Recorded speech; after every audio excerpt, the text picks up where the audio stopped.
Guys അങ്ങനെ 1000 രൂപയുടെ RC കാറിൽ നമ്മൾ 20,000 രൂപയുടെ മോഡിഫിക്കേഷൻ ചെയ്ത് കംപ്ലീറ്റ് ആക്കിയിട്ടുണ്ട്. ഹൈ ഗൈസ്, ഇതെൻ്റെ ഒരു ഫ്രണ്ട് മേടിച്ചെന്നൊരു കാറാണ്. കാറിൻ്റെ റിമോട്ട് ഞാൻ കാണിക്കാവേ. ഇതാണ് വരുന്നതിൻ്റെ റിമോട്ട്. ഈ റിമോട്ടിൽ നിന്ന് നമുക്ക് മാറ്റി വേറൊരു റിമോട്ട് അപ്ഗ്രേഡ് ചെയ്യാൻ പറ്റുമോയെന്ന് എനിക്കറിയത്തില്ല. ഞാൻ ചെയ്ത് നോക്കാൻ പോവുകയാണ്. ഇതാണ് റിമോട്ട്. ഇത് നമ്മൾ FPV ഡ്രോൺസിനൊക്കെ ഉപയോഗിക്കുന്ന റിമോട്ടാണ്.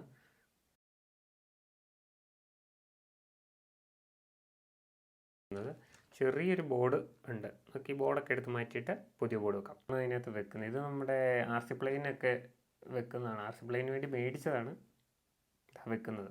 സ്റ്റിയറിങ്ങിന് വരുന്നത് നമുക്ക് ഇതിൽ മോട്ടറാണ് വരുന്നത്. നമുക്ക് മോട്ടർ മാറ്റിയിട്ട് സെർവോ സെറ്റ് ചെയ്യാം.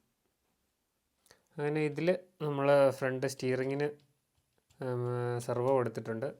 പിന്നെ ഒരു സെർവോയുടെ ബോർഡ് വെച്ചാണ് ഞാൻ ബാക്ക് വീൽ ഡ്രൈവ് കൊടുത്തേക്കുന്നത്. പിന്നെ അതേണ്ടേ നമ്മുടെ RC പ്ലെയിന് ഉപയോഗിക്കുന്ന ഇതിൻ്റെ കറക്റ്റ് പേര് എനിക്കറിയില്ല, റിസീവറാണ്. അങ്ങനെ ഇതെല്ലാം സെറ്റാക്കിയിട്ടുണ്ട് ഗൈസ്. ഇതിൻ്റെ മുകളിലൊരു സെർവോ വെച്ചിട്ടുണ്ട്. സെർവോ എന്തിനാണെന്ന് ഞാൻ കാണിച്ചു തരാം. അതുകൊണ്ട് ഇതിന് വേണ്ടിയുള്ള റിമോട്ട്, FPV ഗോഗിൾസ്. ഗൈസ് അടുത്ത വീഡിയോയിൽ ഞാനിത് ഓടിച്ച് കാണിക്കാം.